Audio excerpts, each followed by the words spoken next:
Welcome to Sports Spectrum, the sports and faith podcast that brings Jesus back into the conversation. Here's your host, Jason Romano.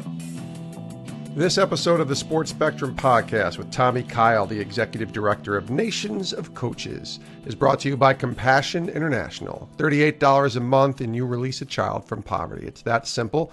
Go to compassion.com/sportsspectrum and your $38 goes to provide children with the basic necessities that honestly every child should have. Food, education, medical care, vocational training, all done in the name of Jesus, providing these children with the one thing we all need, and that is hope.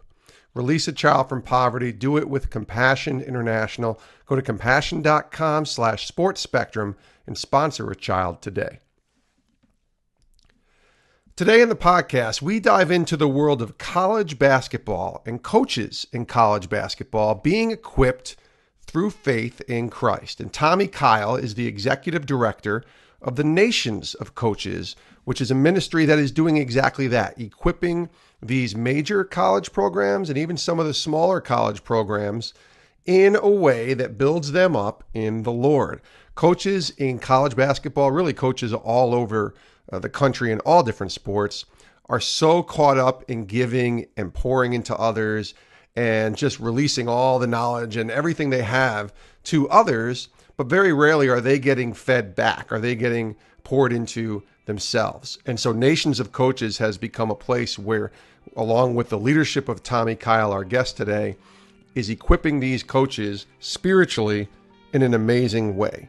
And I just loved what Tommy said about understanding for these coaches that they're playing and coaching for the master coach, Jesus Christ. So it's really a great thing that's going on with the Nations of Coaches. Let's learn about them. Let's hear about some of the great things that are happening in the college basketball world with Tommy Kyle, the Executive Director of Nations of Coaches, here on the Sports Spectrum podcast. Tommy, welcome to the program.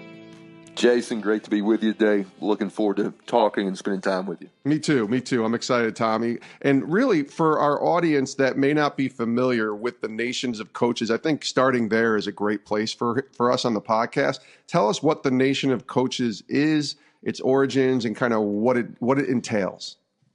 Nations of Coaches was founded by Jim Haney. Jim Haney is the executive director of the National Association of Basketball Coaches. Jim has been one of the longest standing leaders of that organization and had a vision and understood the influence of coaches. He understood that, which Billy Graham said years ago, Dr. Graham said that a coach will impact more people in a year than the average person will in a lifetime. But he finished that quote out asking, so who's coaching the coaches? And Jim understood today the influence and power we have, but then a lot of times that, especially at the highest level, we become very isolated. And the need for someone to come alongside and support them spiritually and professionally. I'll never forget sitting in Jim's office and asking that question, well, what do you want to do? What's your vision? He had three things written on a piece of paper. Number one was to support coaches spiritually and professionally, to lift their arms up, to help them become the best version of themselves, because then they could use their influence the right way. And ultimately, today, our vision statement is to equip coaches to leave a legacy of excellence. And we do that by serving them, by showing up, whether it be at the Final Four, from doing leadership conferences, from showing up at AU tournaments, or just showing up on campus and supporting them spiritually and professionally.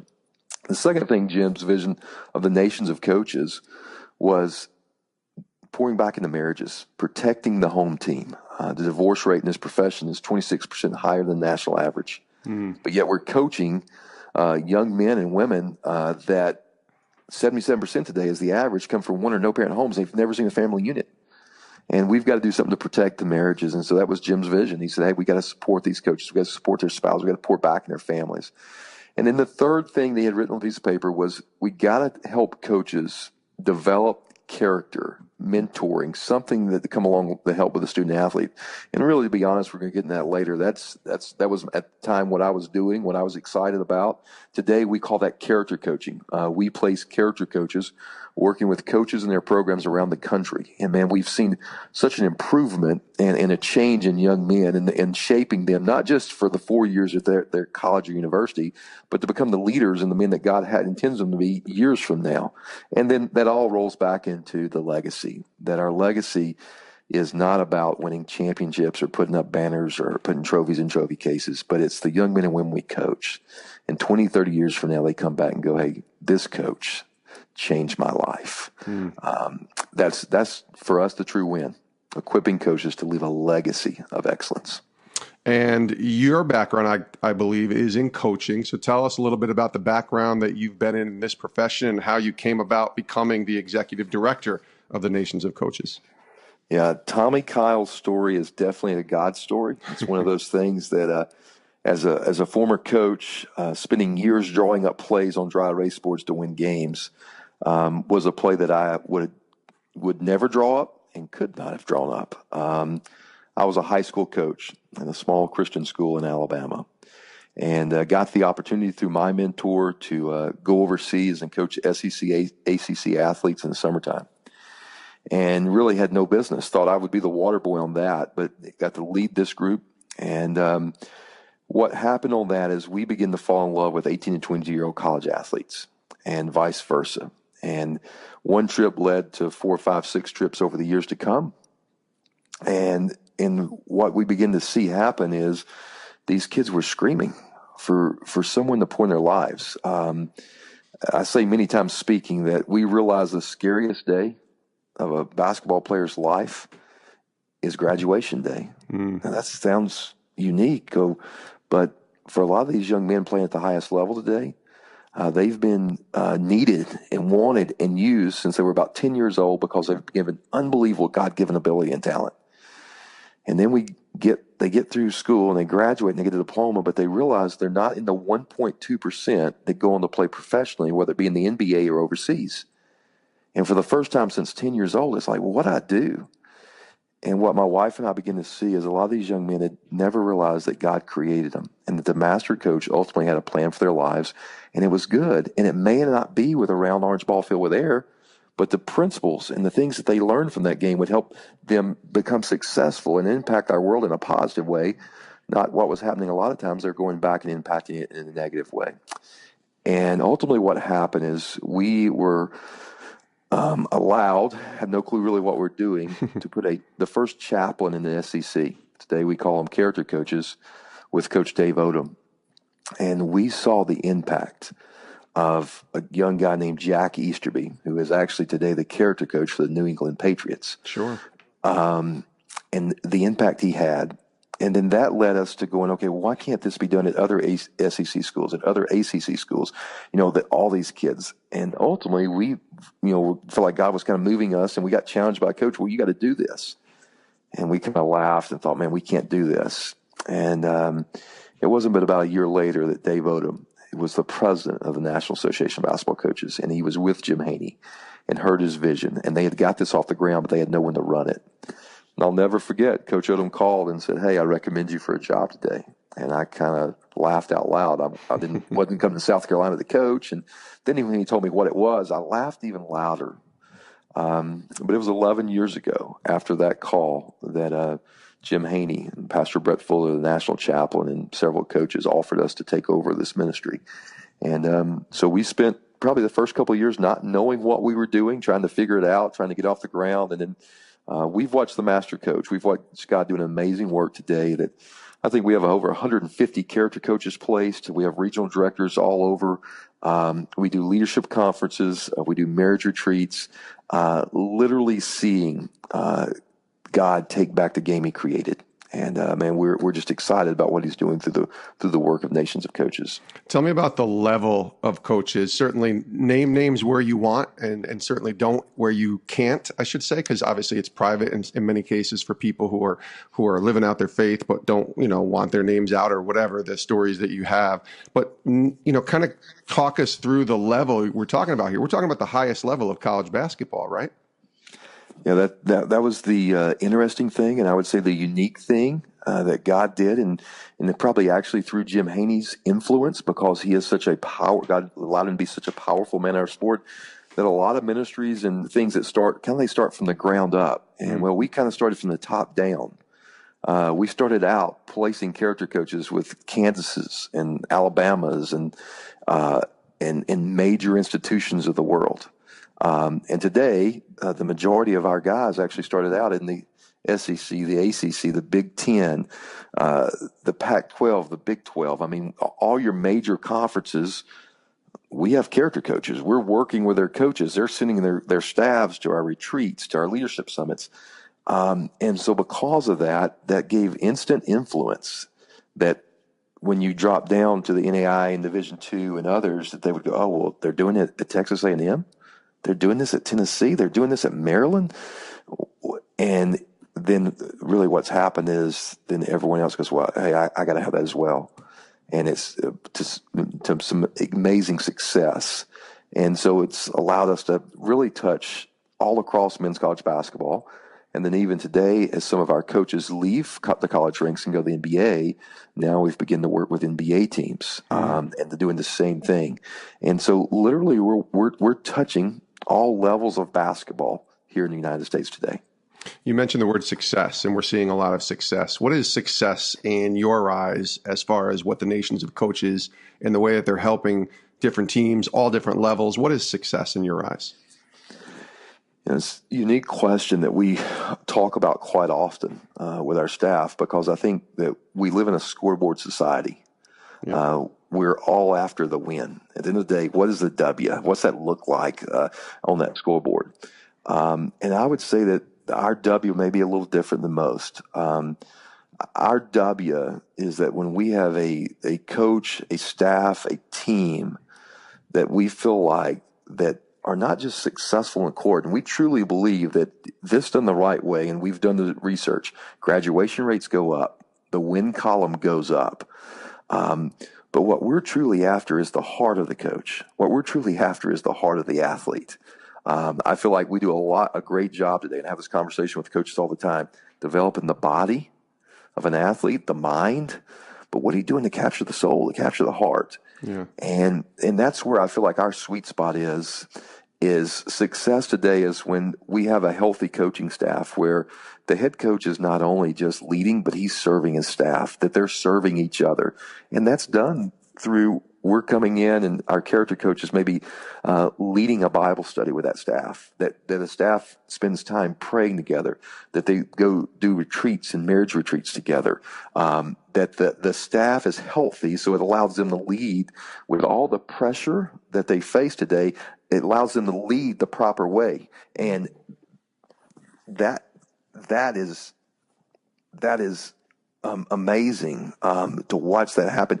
And then with the athletes, a lot of times we'll walk into these public institutions and, we'll have a character moment, and it starts out as a character moment. We were at a Power 5 school, and I'll never forget, our character coach actually was an inner city pastor, volunteering a character moment on Fridays. And after about 2 months, one of the players go, Coach Donnell, what do you do? And he shared, he goes, well, actually, I'm a pastor. And that led into this and that, and then going, hey, can we do a Bible study? And today they have a character moment every Fridays, but they have a voluntary Bible study that started. There's been over 13 players over the last 4 years come to the Lord. Coaches have came to the Lord. Wow. The AD has seen such an impact that we have character coaches now with almost every team at this Division I school. And what happens is you begin to take the eye out, and it becomes more of a team. Lives begin to be changed.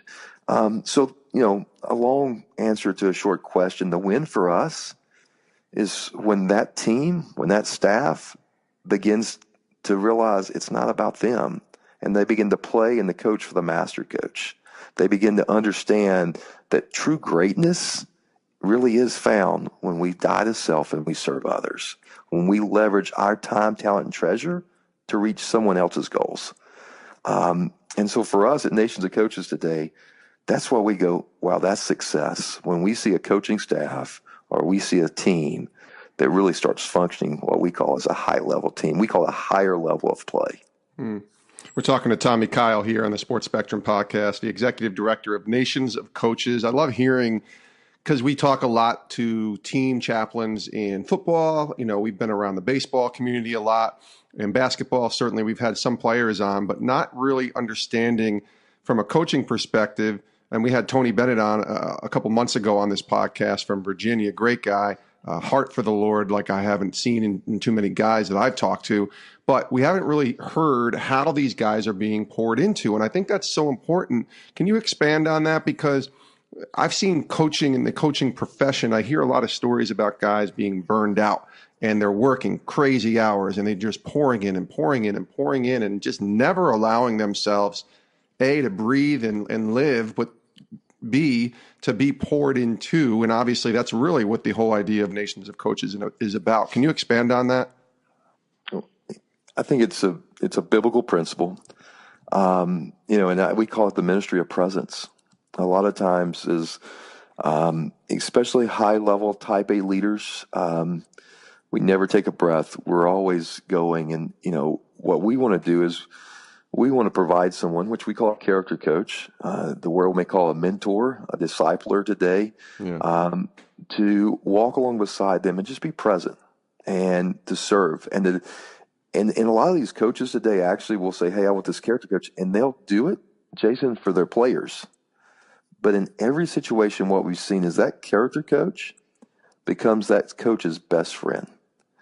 Because what happens when you serve people like Jesus, then trust takes place. Right. And what we're all looking for someone today is we can fully trust, that will just love us unconditionally.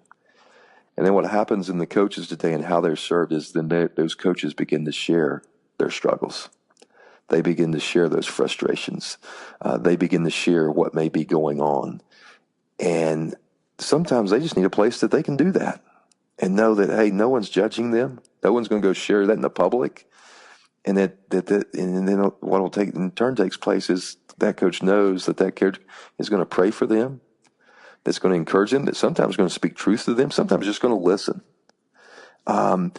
And what we've seen is just the impact of that, to have a trusted person to walk and do life with. And then that's led in some situations where, that could be struggles that could be going on from school related to family related or whatever. And then that character coach maybe go, hey, coach, let me recommend this book, or let me recommend this resource, or maybe even let me recommend this counseling. Or, hey, coach, what about talking to this coach? And I don't mind I know he doesn't mind me sharing names. Rick Barnes right now, we had a great opportunity to pour into his life, seeing Rick disciple. He's living it.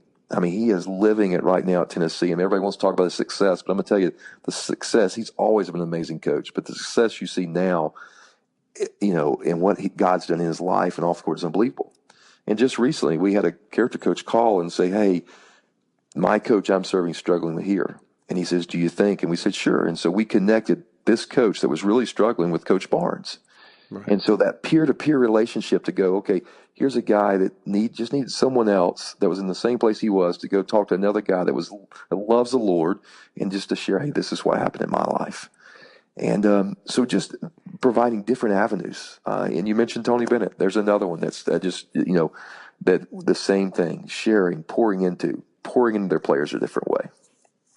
Can you share a few more stories? You and I talked off air previously, and just kind of some of the stories that you were sharing about coaches being impacted, not only impacted and their lives changing and success and all that stuff, but literally coming to know Jesus and coming to faith in Christ, which is the ultimate in all of this, obviously. Can you share a couple more stories? Maybe it's Rick Barnes and you shared his name, but maybe it's a couple other coaches or someone you can't name, but just something you've seen God do an amazing work in their lives.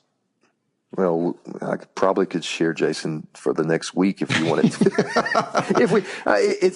What we've been blessed to see is, true life change, to see God truly take back his game. And that's just the testimonies. But from Coach Barnes, I'll never forget getting a phone call from one of our board members saying, hey, God's doing something in Ricky's life. And ultimately, you can go on our website. I think his testimony is on our website. If you've not heard it, you can find it and Google it. But here Coach Barnes had his son and daughter schedule an appointment, come in his office and challenge his faith, challenge him. Mm. And ultimately, he got frustrated. But it was a couple weeks later that he got radically saved. And he challenged. You see in his testimony, if you go online and listen to it, but he tells a story about going back to every former player and apologizing for the way he coached them and telling them about what God did in his life. Wow. Going back to former coaches. And Coach Barnes was a great man prior to selling out to Jesus, to totally surrendering to him. He's always been a good guy in our profession, but apologizing for the way he worked with other coaches, to, getting fired at Texas and picking up the phone and calling me and telling the AD, it's okay. You're not firing me. God's just got another job for me. And that doesn't happen in our profession. And then the next day, Tennessee calling and picking up the phone and calling me and going, hey, Tom, let me tell you what God did. And then, sitting with the AD and not long after he took the job and said, Tommy, I told him everything I do is going to be about sharing Jesus. And he doesn't do anything today. He doesn't speak today without sharing about the master coach, and seeing lives impacted. And he's still an outstanding coach. It hasn't lessened the way he coached. It has changed the way he coaches, but he is still producing amazing basketball teams. But he's more excited today about young men and coaches that he walks with coming to know Jesus and where they're going to spend eternity. And that's been amazing. I mean, I mentioned the Big Ten University earlier. That same character coach that the player asked, hey, what do you do for a living? And he said, I'm a pastor and led the Bible study. Well, it was a year and a half later that they started a Bible study with the head coach. They started meeting on Fridays. And about 6 months into the Bible study, the head coach on Friday morning after Pastor Donnell shut the word said, Pastor, I don't know him as my Lord and Savior. And right there in his office, Wow. prayed to receive Christ and came to know him. Today, he shared at the Final Four in Phoenix a couple of years ago in front of about 80 of his peers. And today, he's a different coach. He's a different man. He's a different husband. We've watched that happen over and over again. It's just amazing. I think of Wayne Simeon, and many of you know his story. Yeah, from Kansas. He's our character coach at Kansas. And just to watch how Wayne, through a chaplain, through a character coach, came to know Christ, but then how now God's allowed him to come back, be the chaplain, the character coach at Kansas, and he's even started a ministry called working there. And it's just an amazing job. And it seems like every month he has another story about another athlete that, because of what happened in his life, now is happening again. Just unbelievable. A couple more questions here with Tommy Kyle from the Nations of Coaches. You mentioned kind of casually God taking back his game. There's a story there with Dr. James Naismith, the man who invented basketball, and the reason he invented it, isn't there? It's why I do what I do today. On top of being a basketball coach, I'm a history lover. And I always studied why things were invented, why you do.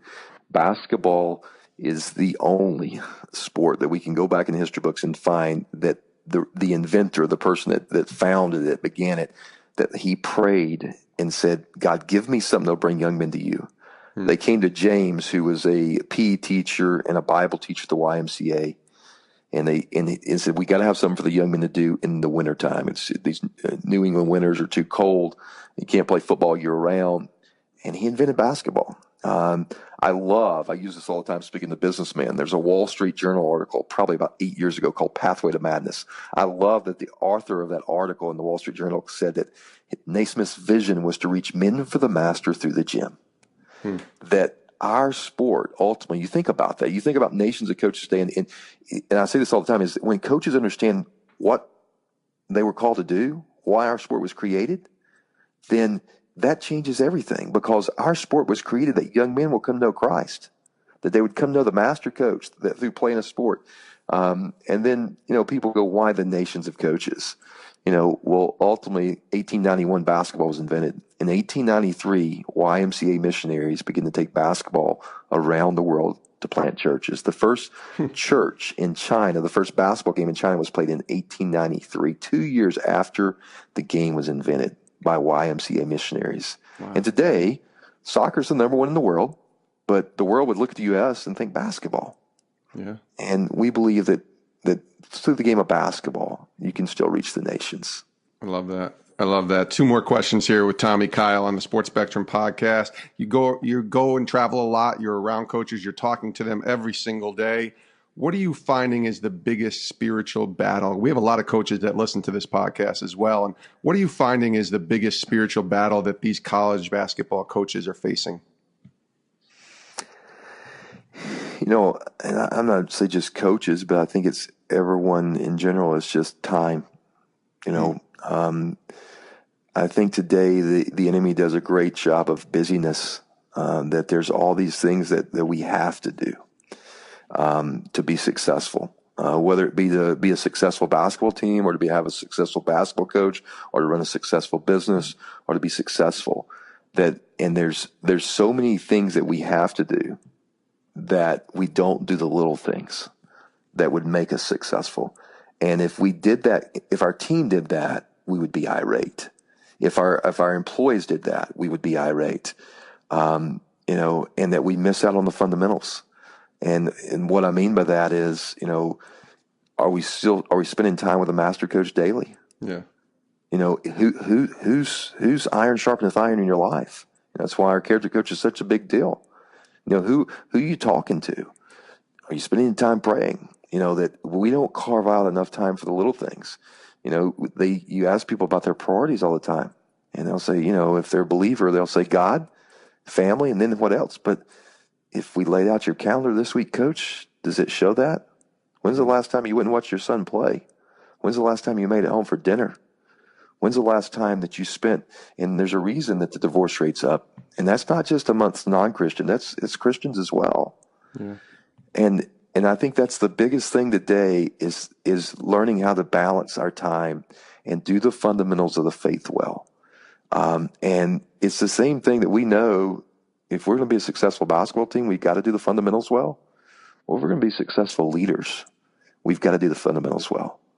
We've got to spend time in the Word. We got to spend time talking. And I believe we got to have someone that's doing iron sharpeneth iron, that's keeping us accountable, that's making sure that, hey, when we tell you our priorities is God, family, and then everything else, well, our calendars have got to show that. That's really good. I know we were introduced through Indiana Wesleyan's coaches there and the staff that they have, and I got to visit there recently, and they're living that out, the I am third model, which they're not just saying it, God, family, God, other, self, or God, family, basketball. They're not just living it, or they're not just saying it, they're living it. And I think that is an amazing model. Have you seen that model kind of playing out more and more in a lot of the teams and programs that you're a part of? I wish I could say yes, but no. I think what Indiana Wesleyan is doing is unique and outstanding. I think Greg and Jeff are doing amazing work, but I do feel like it's something that there's a movement, that people, as they're coming to the master coach and realizing that it's a tool, and that we've got more people out there that are going, hey, there's got to be something that's different. There's got to be something to give. And it's something that we're moving towards, is that going, hey, we're not just going to talk it, but as coaches, as leaders, we got to live it out, because those 18 to 22-year-old kids, they can see through phony. They can see through fake. They want to see real. And if they see us being real and doing that way, they're going to hopefully do it the rest of their lives as well. Tommy, last question. We ask this to all of our guests on the podcast. I wonder for you, what is the Lord teaching you during your season of life right now, where God has you and all the great work you're doing with Nations of Coaches, and even, being a dad and a husband and all those great things? What are you learning from the Lord right now? This year, I'm not a word guy, but a few years ago, I've got good friends, John Gordon and Dan Britton, and they wrote a book called One Word, and we went back and forth, and ultimately God started even doing that in my own life. But Ephesians chapter 3, verse 20, it says that God wants to do more than we can ask or imagine. And just, God, what does that look like in my life? And really believing, and I'm watching God do that, because as I shared earlier, I never envisioned myself doing what I'm doing today. I feel like I'm a kid in a candy store. Mm-hmm. And God is doing more than I can ask and imagine. But even going back to what I just talked about, struggles with coaches, is going, God, for me to do what I'm doing, then I got to have more of you. I got to have more of you. And then as I went through this year, God has really expanded upon that in my personal walk with him. And he took me over to Matthew chapter 5. And Matthew chapter 5, and I believe it's in verse 47, Jesus asked a question. He said, what more are you doing than others? What more are you doing than others? There's not many times he asked that question, and then it really began to go as, all right, we ask for more than we ask or imagine, but what more are we doing those? That what things in my life and my family's life, how are we carrying ourselves that people around us would go, man, there's something different about him. And I think that even comes back to what we've on this podcast talked about today, that we want coaches and leaders and people to live in such a way that where God's been breaking Coach Kyle's heart this year is, Tommy, are you living your life in such a way that people would go, there's something different? And I think you go back up in that Matthew chapter 5, and I think it's verse 13. I may misquote this, but it says that that we shine, that we're a lighthouse on the hill, and we shine our light. And it's not that people would ultimately glorify Tommy or Nations of Coaches, but that I live my life in such a way that they would see my good works and glorify my Father, which is in heaven. And really have been challenged in 2018 that, Tommy, in every area of your life, are you doing more that God would be exalted and glorified? And what does that look like? And being intentional. I think I personally, I'm type A and driven. I have to be intentional. I have to daily think about, God, today, give me your eyes and let me see things, and don't let me get so worried about my list and I miss out on the things I'm supposed to be doing that's going to bring glory to you and build your kingdom. Not build the things that I need, but God, that you would be exalted and glorified. What more are you doing? Yeah, it's really good stuff. It's Matthew 5. I just pulled out my Bible. Matthew 5:16 in the Beatitudes. Jesus speaking, he says, let your light shine before men that they may see your good works and glorify your Father in heaven. That's a good way to live. It's actually the verse that I shared on my social media page this morning. So it's not a coincidence that you bring that up, Tommy. Listen, this has been great talking to you. I love getting to know more about Nations of Coaches, and I'm sure it won't be the first time, or I should say the last time, that you and I will speak. Thanks so much, and I really appreciate you being here on the podcast. Thank you, Jason. God bless you. Thank you for all you do to impact so many leaders. And many thanks to Tommy Kyle, Executive Director of the Nations of Coaches, for joining us here on the Sports Spectrum podcast. Fascinating to me to hear these stories of coaches in college basketball really just buying into faith and spiritual development and discipleship, and the idea of hiring character coaches. I love that. I love the idea of the master coach being God, of course, or Jesus, and just who's coaching the coaches. And what a great role Nations of Coaches has, and a place that they're able to do that, to pour into these coaches. And Tommy Kyle is right at the center leading that as their executive director. If you want to learn more about the Nations of Coaches, just go to nationsofcoaches.com. nationsofcoaches.com. And I love what it says on their website. That's why since 2008, Nations of Coaches has partnered with men's college basketball programs around the country to help coaches and their players achieve a higher level of play both on and off the court. Great work there by Tommy Kyle, and we appreciate him for joining us here on the Sports Spectrum podcast. We also appreciate you for listening. And we want to encourage you on a couple levels here. First of all, subscribe and download this podcast on your device. Apple, iTunes, Google Play, Stitcher, Spotify, everywhere podcasts are found, we are there. We also want you to leave a review. So go to Apple iTunes on your device, especially if you have an iPhone, and leave a review of this podcast. Lastly, we want to encourage you to subscribe to our magazine. $18 for an entire year. It is a bargain. And there's still time to get it before Christmas. You can just go on sportspectrum.com and subscribe, and boom, you're in. You get 4 issues, our quarterly magazine. You also get a welcome issue, just welcoming you into the Sports Spectrum family.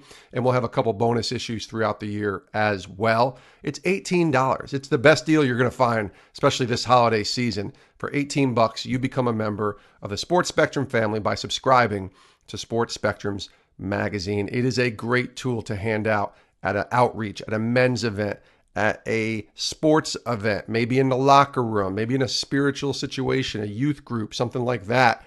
Sports Spectrum magazine is the way to go. $18. Go to sportspectrum.com and subscribe today.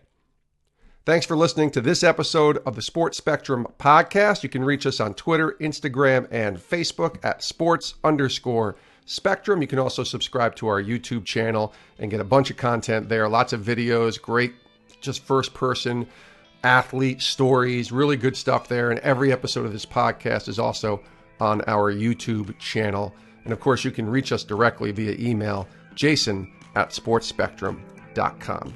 Thanks for listening, and we'll see you next time with a brand new episode of the Sports Spectrum Podcast. Have a great rest of your day. This is Sports Spectrum.